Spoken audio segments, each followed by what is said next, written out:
Hello, everybody. It's the Meista from Brews and Tunes. I am really excited today and very honored. I am going to be chatting with Diva Satanica from Nervosa and Bloodhunter, killer band. So I'm really happy to be chatting with you today. So thank you so much for joining me, Diva.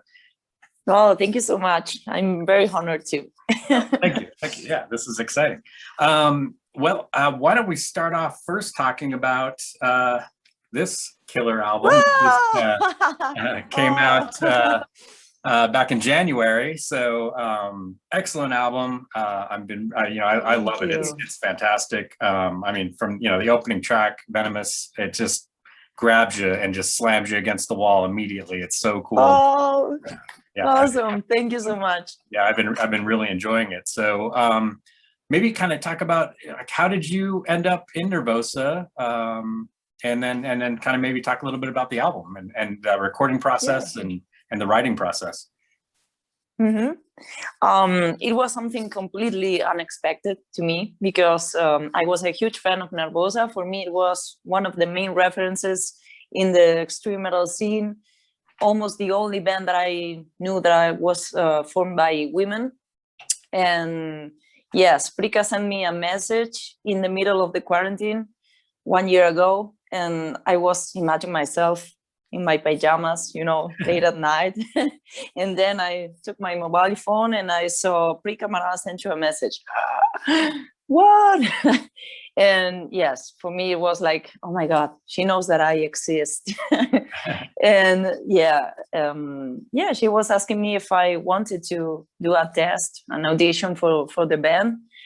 And wow. I thought that this is my chance. Nice. I had to do this. Yeah, so when I calmed down, I tried to ask what I was supposed to do. And yeah, she told me that I should feel myself performing some of the old songs. And we had some meetings after that just to discuss about my commitment with this project. If the best part, it was when she asked me if I was able to maybe quit my job, if we have to go on tour for many months or something like that. And I thought, absolutely, yes, I'm ready. So yes, it's been a crazy ride for me, but it was fantastic because I really feel real admiration for all the girls. And for me, they are like, truly examples of very hardworking people. And for example, Mia Wallace is a legend for me because she's been almost the only woman in the black metal scene for many, many years and in such a big act like Abath, that's almost impossible for most part of women. So yes, and Eleni is just mind-blowing. I've never met someone like her. So she's so tiny and then she plays like kick-ass, it's incredible. Yeah, super powerful drummer. Yeah, like you said, she's very amazing. Man, it's like thunder. Yeah, it's very cool. That's great. So they Sicre contacted you, you joined the band. So because of the distance, so obviously she's in Brazil, you're in Spain, you're in Madrid.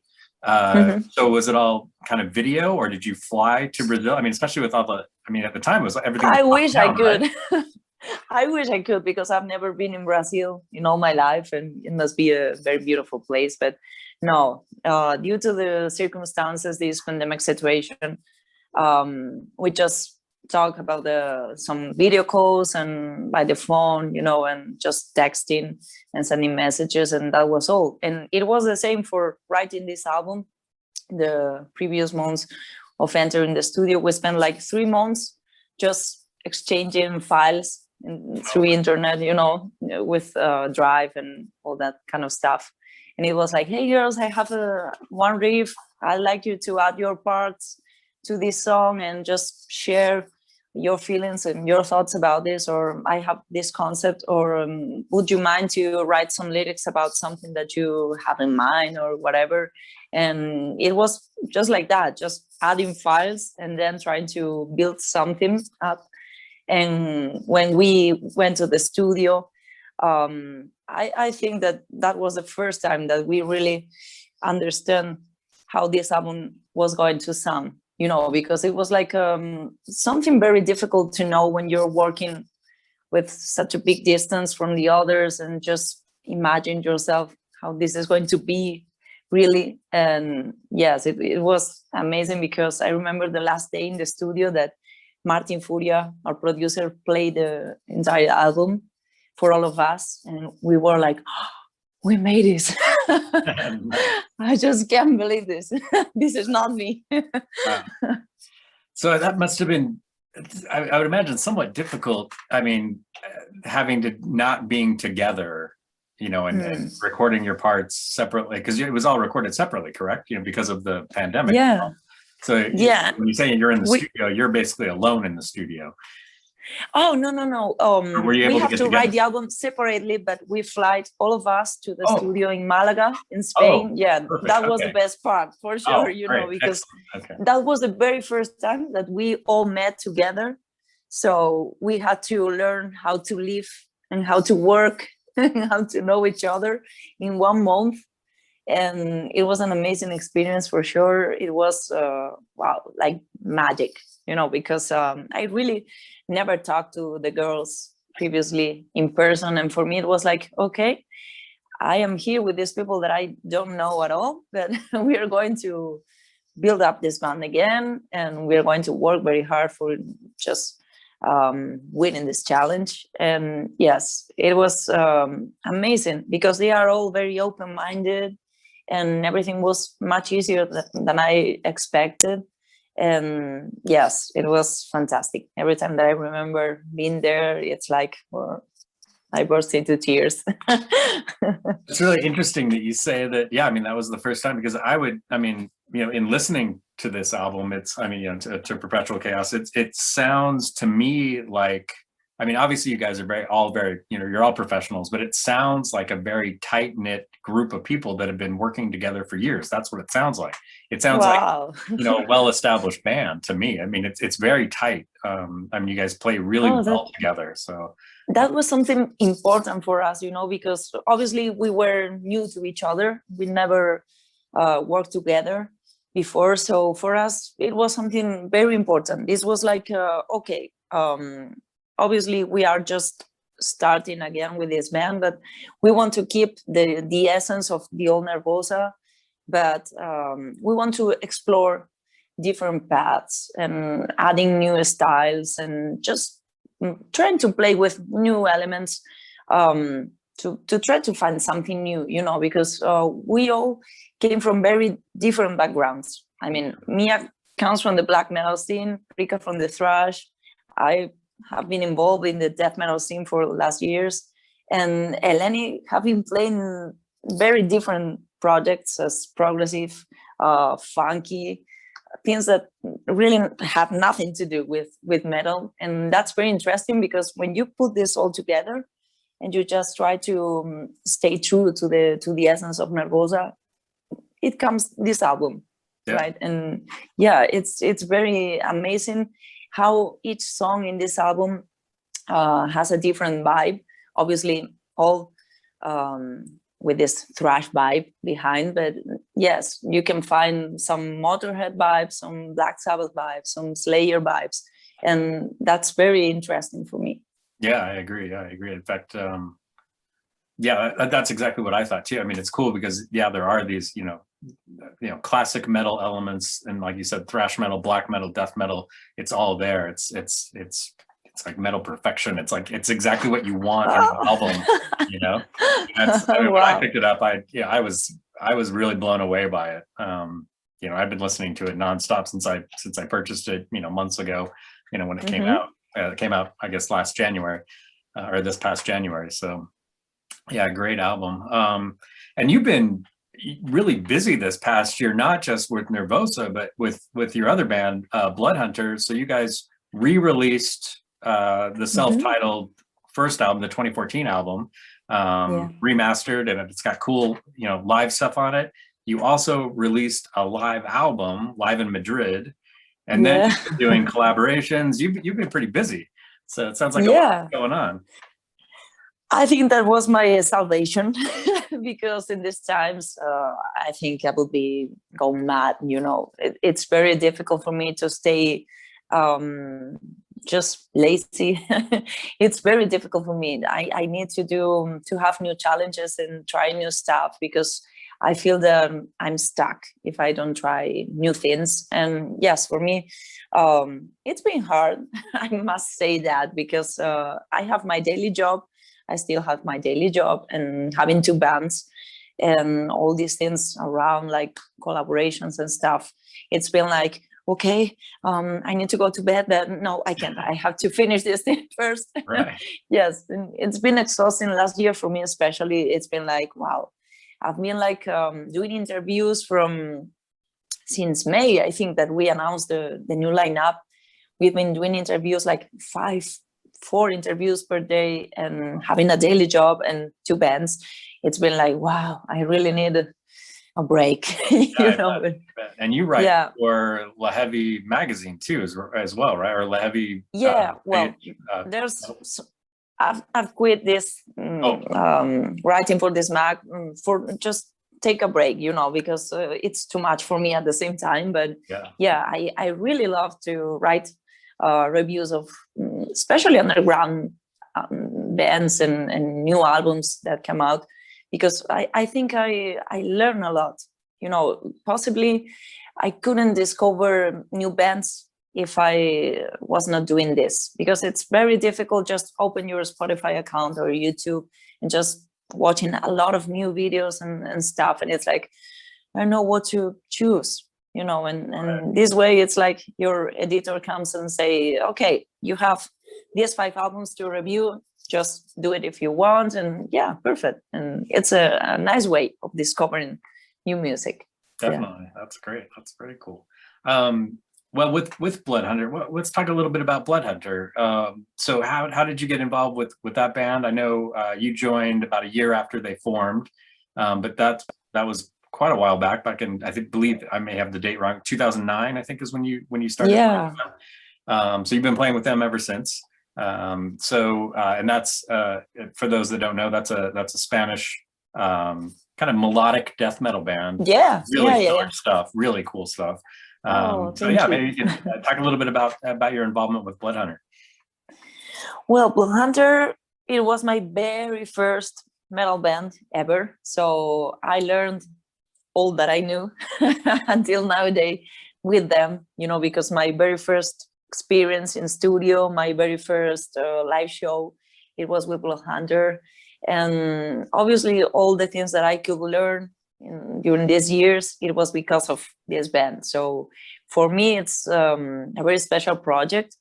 As you said, Bloodhunter started like a side project of our founder member and guitar player, Danny, because he was involved in many different metal bands, from gothic metal bands, thrash metal bands, stuff completely different from each other.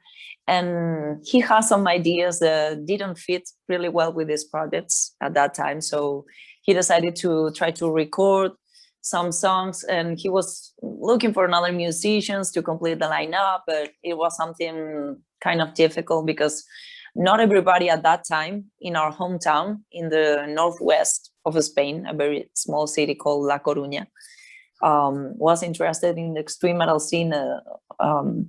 I think like 10 years ago or something like that. So everybody was more into the metalcore or hardcore scene, but the extreme metal, like classics with Black or Death, it was like, nobody was very interested. So it was very difficult to find somebody.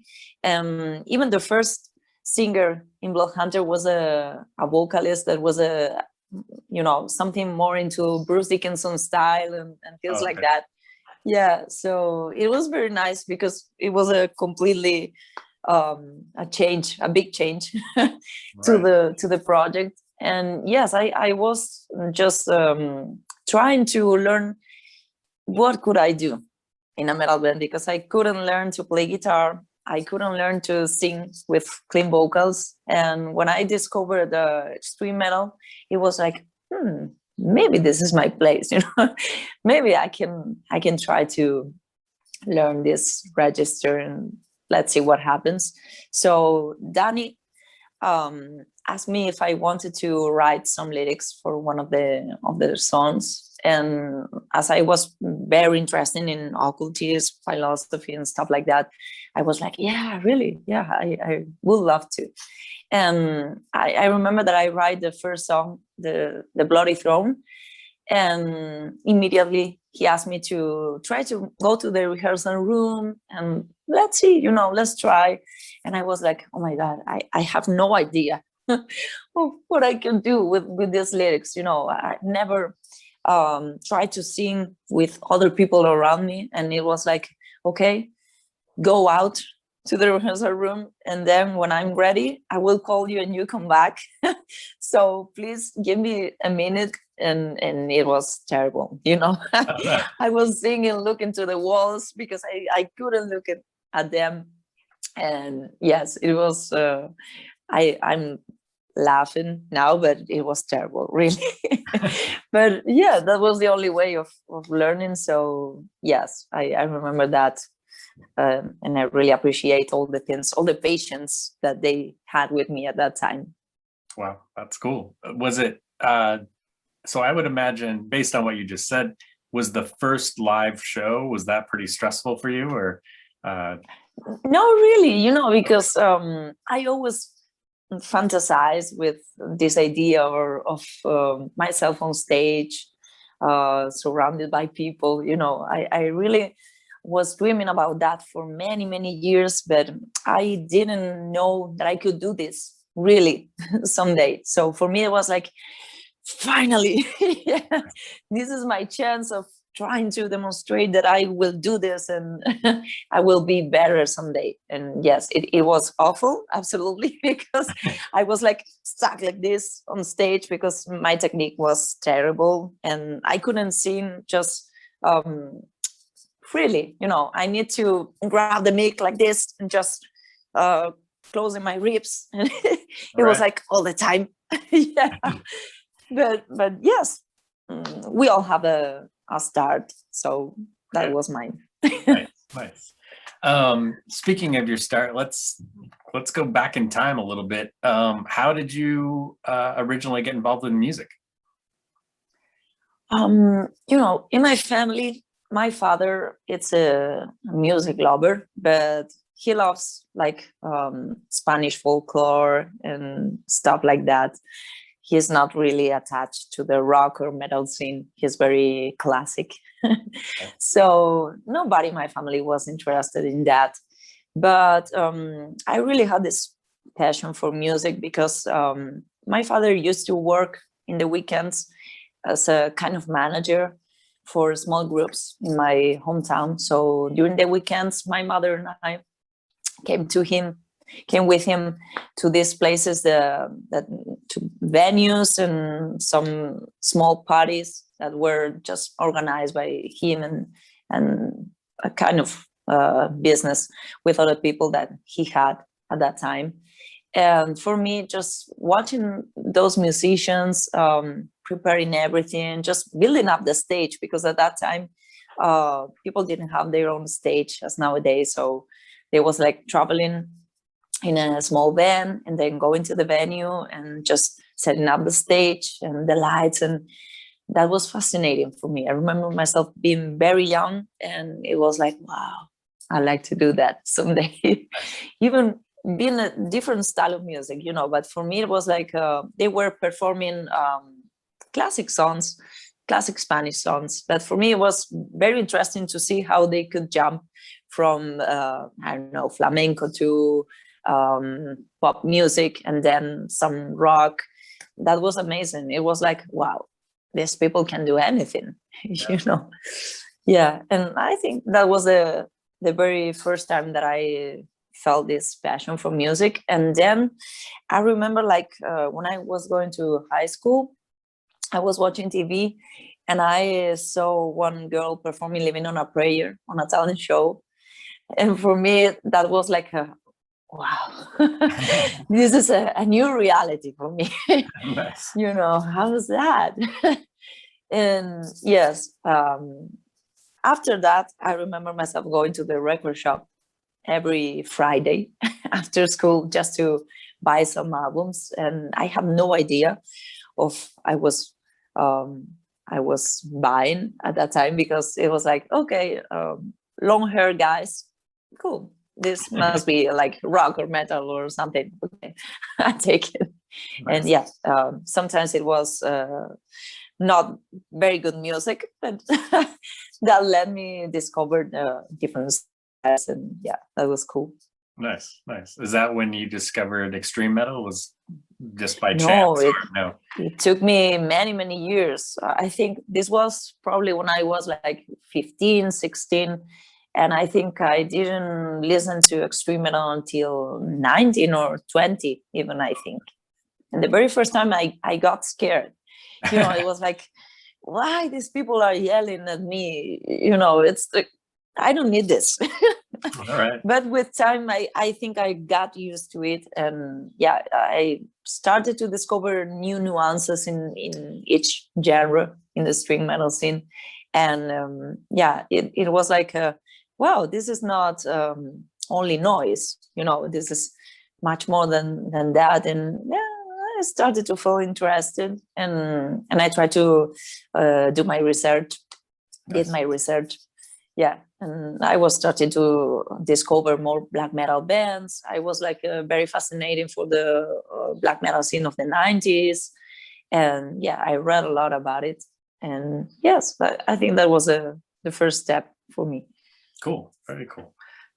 Who, in terms of your vocals, who were the biggest influences for you? And also, it's kind of a double question, and this may be mutually exclusive or maybe not.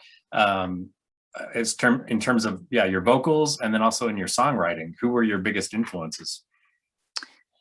For the vocals, I think the first women that I could hear like rolling or doing something similar, it was Sabina Klassen of Holy Moses. And wow, the first time that I listened to her, it was like, wow, this woman has the power. It was not only just about the register, it was like that energy, and it really impressed me a lot.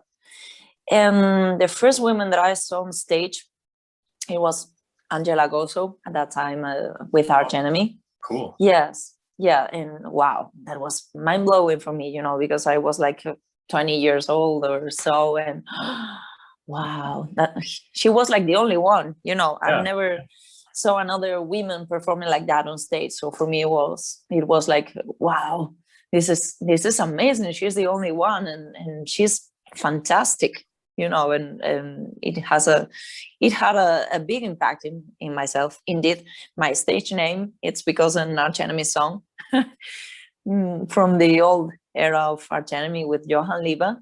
But yes, she was for me like both of them.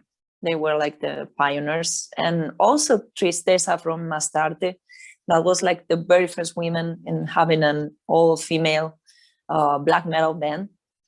And wow, when I discovered that, it was like, wow, these women really knew what they wanted to do, because it was very difficult, like 20 years ago, finding a band like that.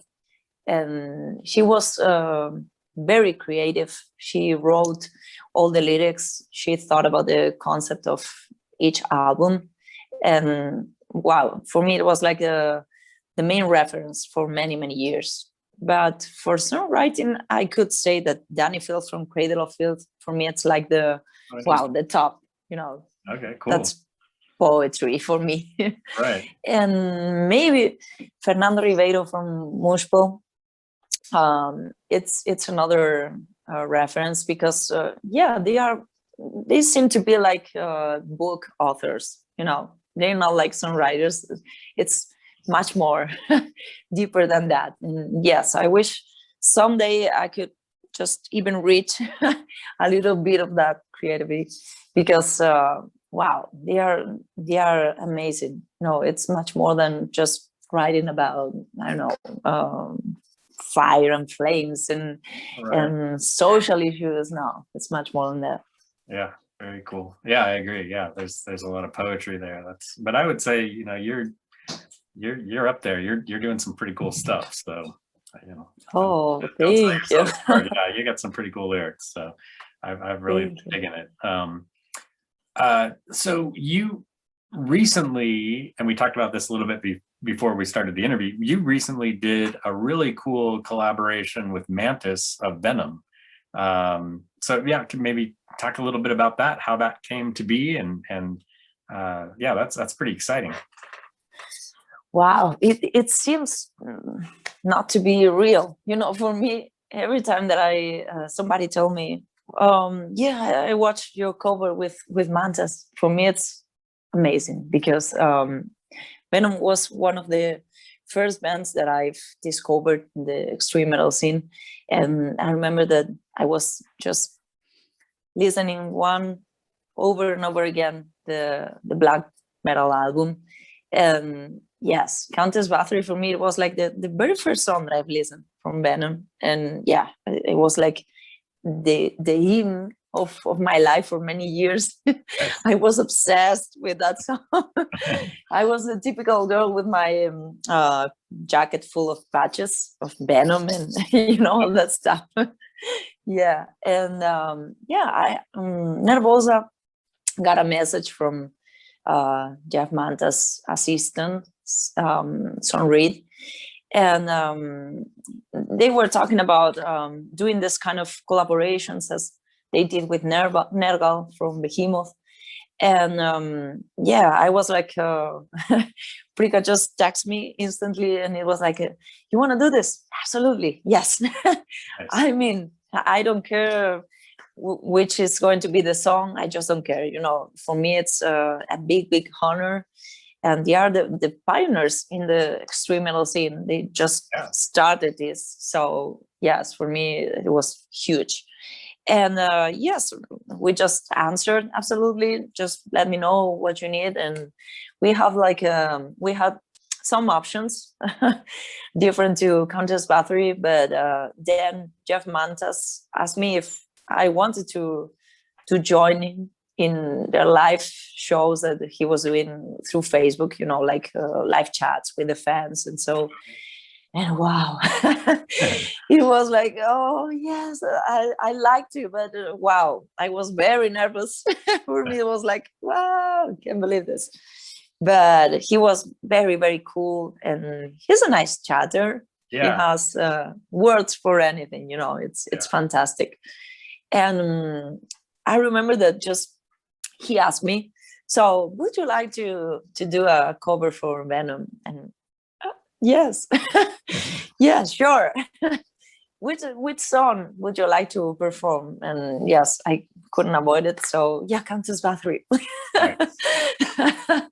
And he accepted. So I'm very thankful to Song for just gathering all together, and to Jeff Mantas, obviously, because he was very supportive with Nervosa since the beginning. Also Tony Dolan, that has this project of Sabatonero.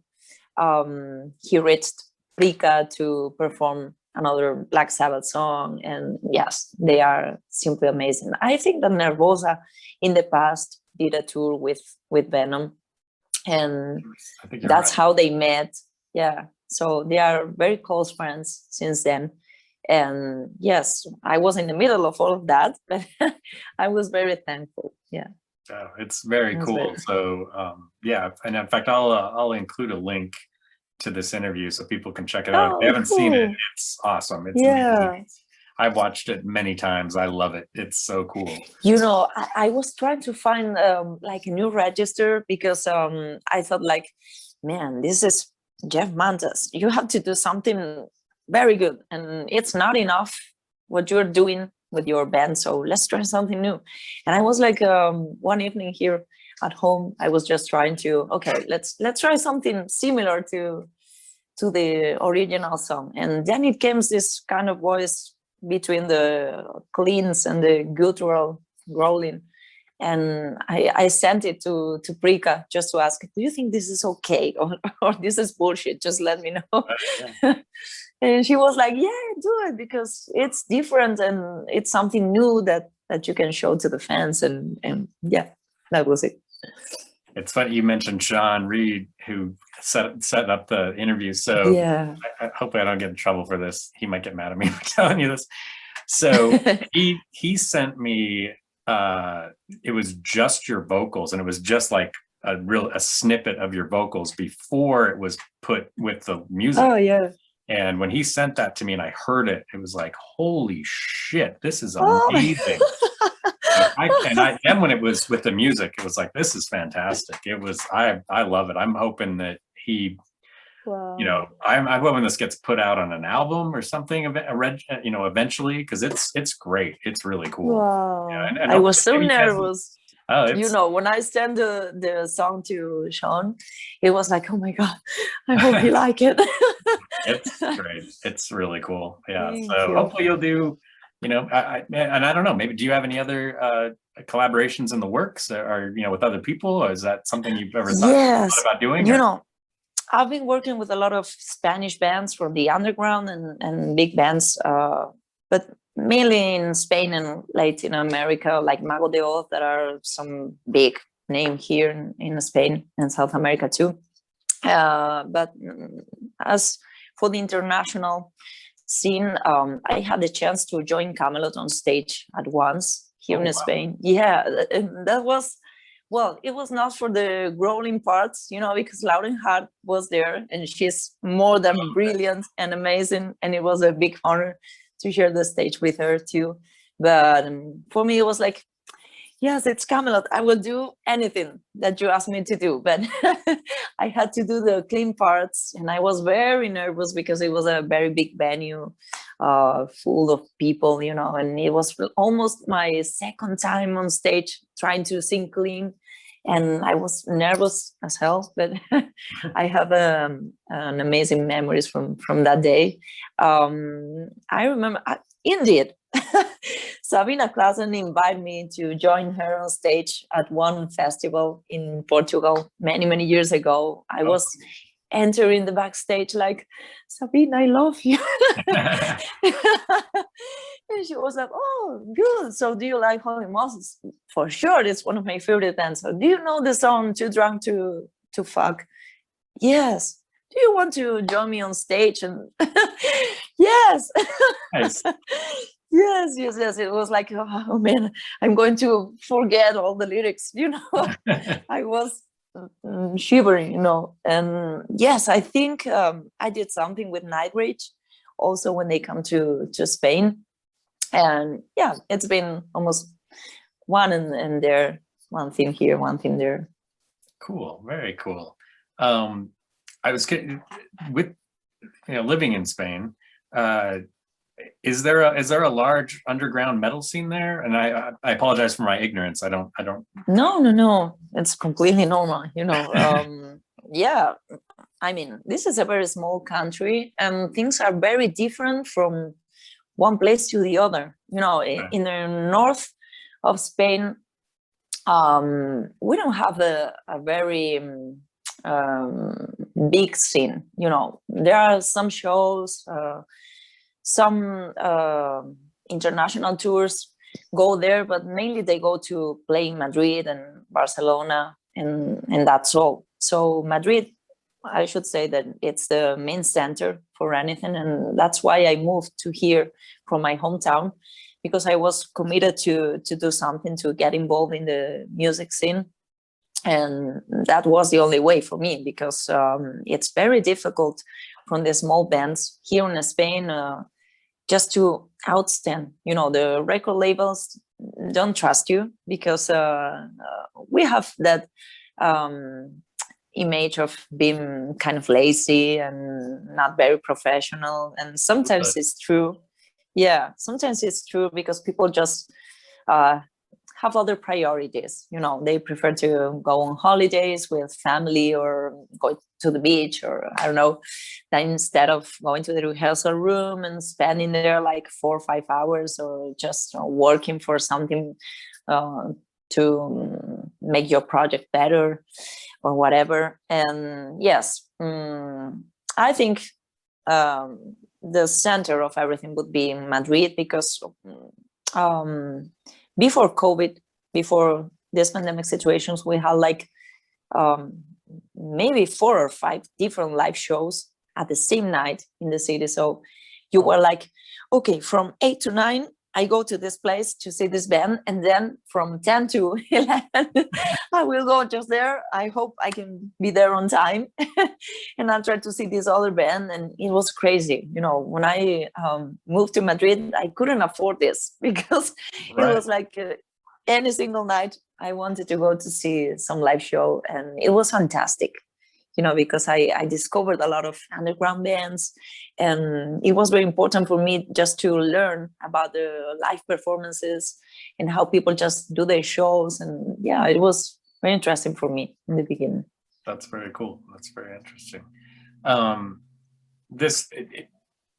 Maybe it's too early to, at this point, I don't know, are there touring plans established yet for Nervosa and Bloodhunter? Have you guys, I mean, I know it's a crazy time right now in the world, but are there things in the works, or? A nightmare, you know, because when the announcement of that I was joining the band with the girls was there last May, it was like, okay, I'm sure that in 2021 everything will be much better and we will be on tour. No, look, it's June and everything it's canceled, and all the festivals won't happen this year, will not happen this year. So yes, it's been kind of frustrating, but you know, I think it's a good time just to for us as almost a new band, just to try to know each other much better and know how to work all together. And we started to write the second album because I think that next year it's going to be the year. And yeah, we have some things confirmed that I'm not sure that these are going to happen. You know, I think that we have a date in 2 months here in Spain, in Tenerife. Yeah, probably it's a very small venue and they can do it because it will be open air or something. But we don't have nothing else confirmed because anything was canceled until October. And I think nothing will happen until 2021, that maybe we will go on tour for the first time. With Bloodhunter, same, you know, because before the pandemic, we were about to enter the studio to record our 3rd album, but we need to travel to another region and it was impossible. Plus, we had a new drummer, so he had to learn the new songs and all the stuff. So it was a hell of a year for us, but gladly we could record guitars and bass for this new album already. And we are going to enter the studio next month, finally. Excellent, very cool. Yeah, just to record drums and vocals. So I'm very, very excited because this album has been written for mainly almost 1.5 years or something like that. So it's like, man, we need to finish this thing because it's very frustrating just having the songs and not being able to do nothing else. You know, it's like, okay, I write songs, but I can record this properly. And yeah, it was very difficult. But yes, I think this year is going to be a little different for us. Yeah, wow. That's exciting though to hear that you've got, you know, both Nervosa and Bloodhunter have music in the works. That's exciting. Yeah, I was talking to another musician recently. I think I'm going to go broke this year because everybody's me too. There's just so much music coming out because nobody can tour, so they're just writing. And wow, there's so many albums that are going to be coming out. This flood of albums. Yeah, I'm saving all the money that I can just to travel and buy stuff. Yeah, definitely. Yeah, exactly. Well, I don't want to keep you. I know it's late where you are. It's getting late where you are. So. One question I have, and I don't know if you're a beer drinker, but so my page is Brews and Tunes. So I pair beer, craft beer with heavy metal albums. So you know, Diva's hanging out on a Saturday night, or you know, what album do you spin and what beer do you drink, or maybe you know, what drink do you have that you pair with your album? You know, I'm not a beer drinker. I don't like beer nor wine at all. Oh, okay. but my problem is that I like anything else. So for Okay. me, yeah, going out in the afternoon for me it was kind of complicated, just before COVID, because it was like, okay, it's 3 o'clock. I just can drink a cocktail or something now because it's too early. Yes, that's my type of drink, like gin tonic, caipirinha, all that stuff. I really love that. Okay. And yeah, and that album that I can't stop spinning once again. I have like a couple of them that I just go back to them once and over again. One would be Appetite for Destruction of Guns N' Roses, that it's one of my favorites of an entire life. It's like I know all the lyrics. I've just learned anything. I read a lot about the band. It was like my very first love in music.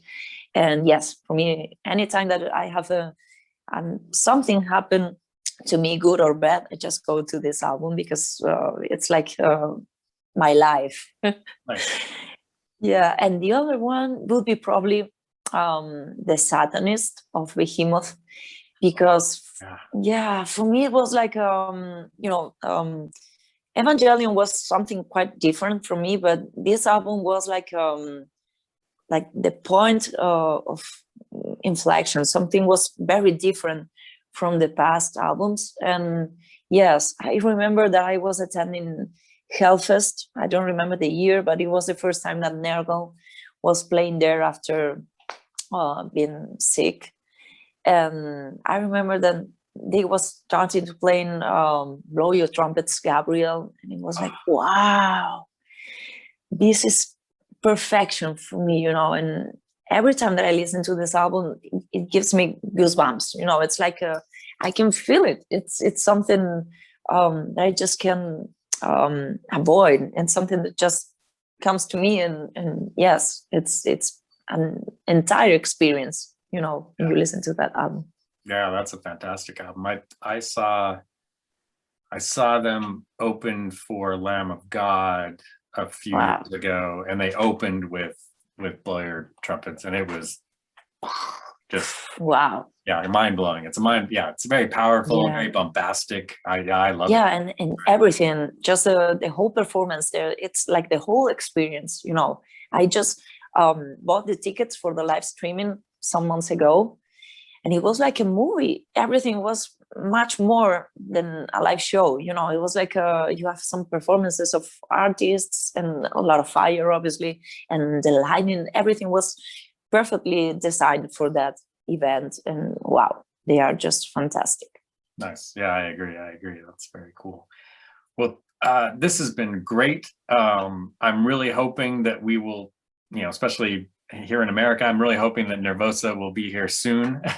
Hopefully it won't be too much longer. We will have news about that. We are working on it. Yeah. So I think next year would be, Yes, very cool. And I'm excited, really excited to hear about that there'll be a second album coming out, and also a third album for Bloodhunter. That's also exciting news. Great band, great bands that you're in. So this has been awesome chatting with you. I really appreciate it, Diva. So thank you so much. Hales, have a fantastic evening. And we'll talk soon, hopefully. Yeah, sure. I hope so. I hope we can meet in the future to come. So thank you so much for having me, and it was very fun. So thank you.